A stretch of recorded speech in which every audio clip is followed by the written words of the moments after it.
کیوں ضروری ہے؟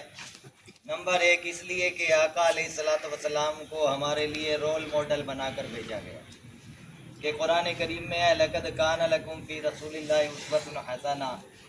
اور نمبر دو، حضور علیہ الصلوۃ والسلام کی پیروی ہم پر لازم کی گئی، تو اس لیے ہمیں سیرت کا جاننا ضروری ہے کہ قرآن مجید میں رب تعالیٰ فرماتا ہے من اطاع الرسول فقد اطاع اللہ، اور بھی متعدد آیات ہیں۔ اور اس لیے بھی ضروری ہے کہ قرآن کریم کی آیات کی توضیح و تشریح احادیث نبویہ سے بھی میسر ہوتی ہیں۔ تو اس لیے سیرت کا جاننا ضروری ہے کہ احادیث نبویہ بھی سیرت کا ہی ایک باب ہے۔ اور حضور علیہ الصلوۃ والسلام کے فیصلے کو اولی فیصلہ ماننا ہم پر لازم ہو جاتا ہے کہ قرآن کریم میں رب تعالیٰ فرماتا ہے اعوذ باللہ من الشیطان الرجیم فلا وربک لا یؤمنون حتی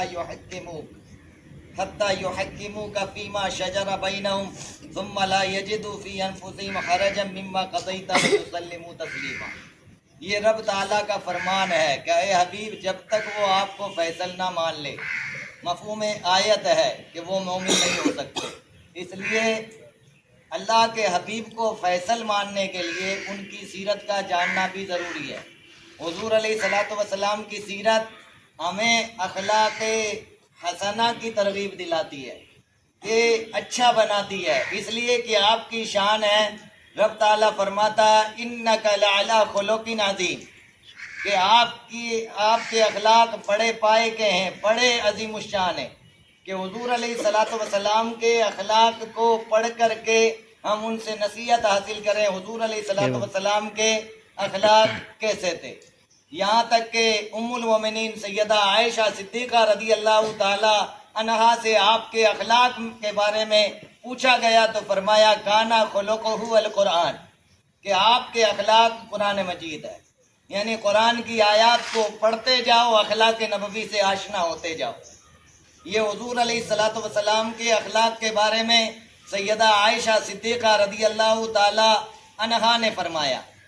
اور پھر کیوں نہ ہو کہ آقا کریم علیہ الصلوۃ والتسلیم ارشاد فرماتے ہیں سل من قطعک واعف عمن ظلمک واحسن من اساء الیک، کہ جو تم سے توڑے اس سے جوڑو، جو تم سے توڑے اس سے جوڑو، سل من قطعک، اور جو تم پر ظلم کرے اسے معاف کر دو، واعفو عمن ظلمک، اور جو تمہارے ساتھ بد سلوکی سے پیش آئے اس کے ساتھ حسن سلوک کرو، واحسن من اساء الیک۔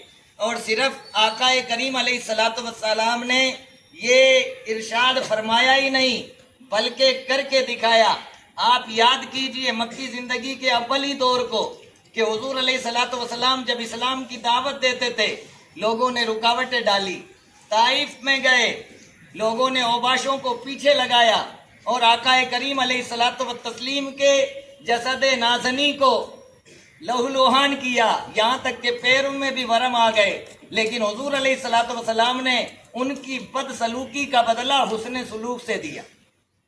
یہاں تک کہ فرشتے نے آ کر کے کہا یا رسول اللہ صلی اللہ علیہ وسلم، اگر آپ کہیں تو 2 پہاڑوں کو ملا کر اس بستی کو تباہ کر دیا جائے۔